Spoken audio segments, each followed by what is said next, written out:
பைரவா வாழ்க்கை பசுமையாகட்டும்.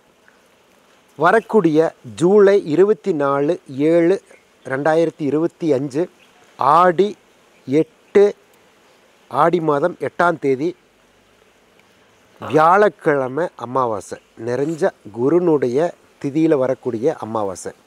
இந்த வரக்கூடிய அமாவாசை நம்ம தென்னக காசி பைரவ திருக்கோவிலில் முழு அமாவாசை பூஜை, சிறப்பான பூஜை. யாகத்தில் ஆரம்பித்து ஃபஸ்ட்டு 4:30 மணிக்கு யாகம் ஆரம்பித்து யாகம் பூர்ணாவதி முடிச்சுட்டு சொர்ணலிங்கத்துக்கு நெய் அபிஷேகம். சொர்ணலிங்கத்துக்கு நெய் அபிஷேகம். இந்த சொர்ணலிங்கத்துக்கு நெய் அபிஷேகங்கிறது என்ன அப்படின்னா, நோயிலிருந்து நம்ம விடுபட்டு வரக்கூடியதான் இந்த சொர்ணலிங்கத்துக்கு நெய் அபிஷேகம். ஒவ்வொரு அமாவாசையும் சிறப்பாக நடந்துகிட்ருக்கு. இந்த நெய் அபிஷேகம் பண்ணி இந்த நெய் உட்கொள்கிற போது நம்ம உள்ளே எடுத்துக்கிற ரோகம், உடலில் இருக்கக்கூடிய வியாதிகள் நிவர்த்தி ஆகும் அப்படிங்கிறது தான் ஐதீகமே. ஒவ்வொரு கோவிலையும் நம்ம அபிஷேகம் பண்ணி சுவாமி ஐயரை நம்ம தீர்த்தம் கொடுப்பாங்க. அந்த தீர்த்தம் நம்ம உட்கொள்வோம், உள்ளே சாப்பிடுவோம். அப்படி சாப்பிட்ற போது நமக்கு உடம்பில் இருக்கக்கூடிய ரோகத்தில் இருக்கக்கூடிய வியாதிகள் நிவர்த்தி ஆகுங்கிறது தான் ஐதீகமே.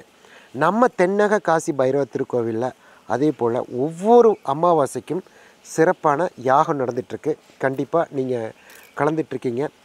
வரக்கூடிய 24/7/2025 ஆடி 8 மாலை 4:30 மணிக்கு யாகம் ஆரம்பித்து பூர்ணாதி முடிச்சுட்டு சொர்ணலிங்கத்துக்கு நெய் அபிஷேகம் கலந்துக்கிட்டு அமாவாசையினுடைய முழு திதியில் வரக்கூடிய வியாழன் குருனுடைய கிழமையில் வரக்கூடிய அமாவாசை சிறப்பான அமாவாசை.